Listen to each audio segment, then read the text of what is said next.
நம்ம Ashwin sweets and snacks export பண்றதுக்கு 7373041434 மற்றும் www.ashwinsweets.com கான்டாக்ட் பண்ணுங்க.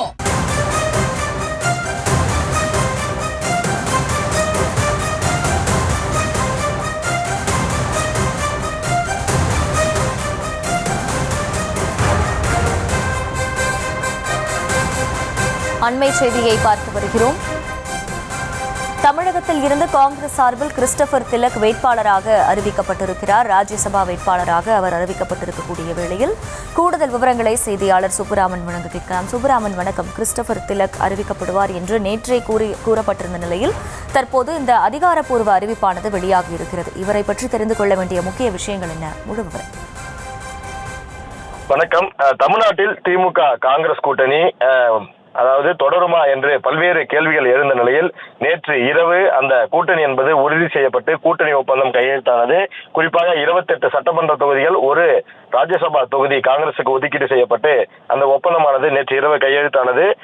இன்றைக்கு தான், அதாவது 5ஆம் தேதி வேட்புமனு தாக்கல் செய்ய கடைசி நாள் என்பதால் காங்கிரஸ் சார்பாக யார் வேட்பாளராக அறிவிக்கப்படுவார் என்று பெரும் எதிர்பார்ப்பானது எழுந்திருந்தது. அப்பொழுதுதான் திருச்சியை பூர்வீகமாக கொண்ட கிறிஸ்டோபர் திலக் காங்கிரஸ் சார்பாக வேட்பாளராக அறிவிக்கப்படுவார் என்று நேற்று இரவே செய்திகள் வந்தன. இன்று காலை அதிகாரப்பூர்வமாக தமிழ்நாடு காங்கிரஸ் கமிட்டியிலிருந்து தமிழ்நாடு காங்கிரஸ் சார்பாக ராஜ்யசபாவுக்கு செல்லக்கூடிய நபராக கிறிஸ்டோபர் திலக் அறிவிக்கப்பட்டிருக்கிறார். இந்த அறிவிப்பை காங்கிரஸ் கட்சியினுடைய பொதுச் செயலாளர் KC வேணுகோபால் அறிவித்திருக்கிறார். குறிப்பாக கிறிஸ்டோபர் திலக்கை பொறுத்தவரை திருச்சியை பூர்வீகமாக கொண்டவர்.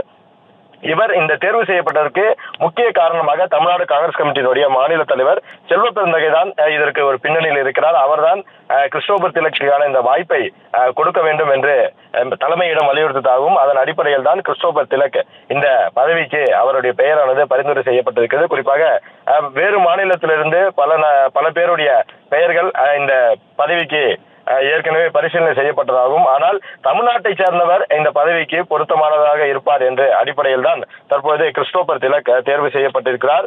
இவர் காங்கிரஸ் கட்சி சார்பில் மணிப்பூர், நாகாலாந்து, சிக்கிம், திரிபுரா உள்ளிட்ட மாநிலங்களில் பொறுப்பாளராக செயல்பட்டிருக்கிறார். ஆரம்ப காலத்திலிருந்து தமிழ்நாடு காங்கிரஸ் கமிட்டியில் அரசியல் பணியை தொடங்கிய கிறிஸ்டோபர் திலக் தமிழ்நாடு காங்கிரஸ் கமிட்டியின் தேர்தல் குழு, சொத்து பாதுகாப்பு குழு உள்ளிட்டவற்றில் இடம்பெற்றிருந்தார். குறிப்பாக மணிப்பூர் மாநிலத்தில் வன்முறை ஏற்பட்ட போது காங்கிரஸ் கட்சி சார்பாக பல்வேறு முன்னெடுப்புகளை அவர் எடுத்துள்ளார். குறிப்பாக காங்கிரஸ் கட்சியின் போராட்டங்களை வழிநடத்துவது, மணிப்பூர் எல்லை பாதுகாப்பு, மணிப்பூர் சட்டம் ஒழுங்கு விவகாரம், மாணவர் பாதுகாப்பு உள்ளிட்ட பல்வேறு விவகாரங்களில் கவனம் செலுத்தியுள்ளார்.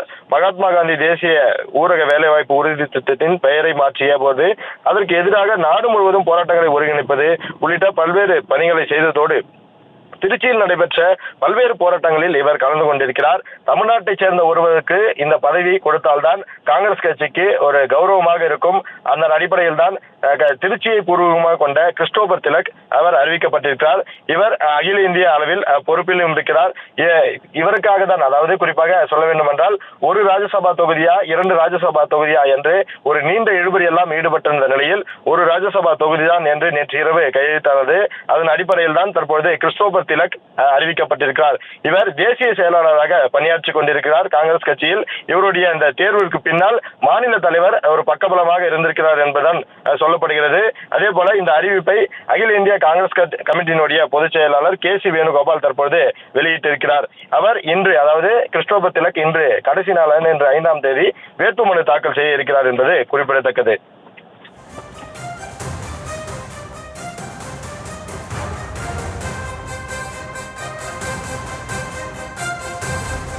சுப்புராமன், இதே போல வேறு ஏதேனும் முக்கிய அறிவிப்புகள் தேசிய தலைமையிடமிருந்து வெளியிடப்பட்டிருக்கா? அது பற்றி விவரங்கள் இருக்கா?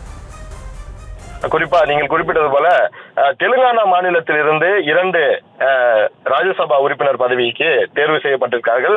அதில் மிக முக்கியமாக குறிப்பிடப்படக்கூடிய நபர் யார் என்றால் அபிஷேக் மனு சிங்வி. இவர் தான் தமிழ்நாட்டில் இருந்து தேர்ந்தெடுக்கப்படுகிறார் என்ற செய்தியானது முதலில் வெளியானது. ஆனால் தமிழ்நாட்டில் இருந்து ஒருவர் தேர்ந்தெடுக்கப்படுகிறார் என்றால் அவர் தமிழ்நாட்டை பூர்வீகமாக கொண்டவர் அல்லது தமிழ்நாட்டில் வசிப்பவராக இருந்தால்தான் அது சரியானதாக இருக்கும். இல்லை என்றால் பல்வேறு எதிர்ப்பு குரல்கள் எழும் என்ற அடிப்படையில் தான் அபிஷேக் மனு சிங்வி அவருடைய பெயர் இங்கிருந்து நிராகரிக்கப்பட்டு தற்பொழுது அவர் தெலுங்கானா மாநிலத்திலிருந்து ராஜ்யசபா உறுப்பினராக தேர்வு செய்யப்பட இருக்கிறார். அவருக்கு காங்கிரஸ் கட்சி மிக முக்கியத்துவமாக காங்கிரஸ் கட்சி இருக்கக்கூடிய ஒரு நபர். காங்கிரஸ் கட்சிக்கு பல்வேறு இந்த சட்ட நுணுக்கங்களை தெரிவிக்கக்கூடிய ஒரு நபராகவும் அவர் இருந்து வருகிறார். கபில் சிபிலுக்கு பிறகாக காங்கிரஸ் கட்சிக்கு ஒரு சட்ட போராட்டங்கள் உள்ளிட்ட விவகாரங்களில் பக்கபலமாக இருப்பவர் தான் இந்த அபிஷேக் மனு சிங்வி. அவர் இந்த தமிழ்நாட்டிலிருந்து தேர்ந்தெடுக்கப்படுவார் என்று சொல்லப்பட்ட நிலையில் தற்போது தெலுங்கானா மாநிலத்திலிருந்து அவர் தேர்ந்தெடுக்கப்பட்டிருக்கிறார். குறிப்பாக சத்தீஸ்கர், ஹரியானா, இமாச்சல் பிரதேஷ், தமிழ்நாடு, தெலுங்கானா உள்ளிட்ட அந்த 5 மாநிலங்களிலிருந்து 6 ராஜ்யசபா உறுப்பினர் பதவிக்கு காங்கிரஸ் சார்பாக வேட்பாளர்கள் அறிவிக்கப்பட்டிருக்கிறார்கள். அதில் மிக முக்கிய நபராக இருப்பவர் தான் இந்த அபிஷேக் மனு சிங்வி.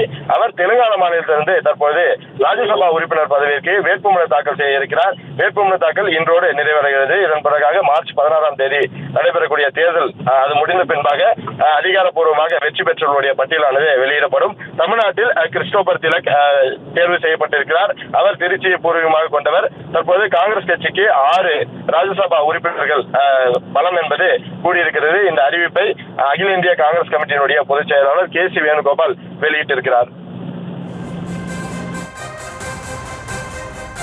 முழு விவரங்களுக்கு நன்றி சுப்புராமன்.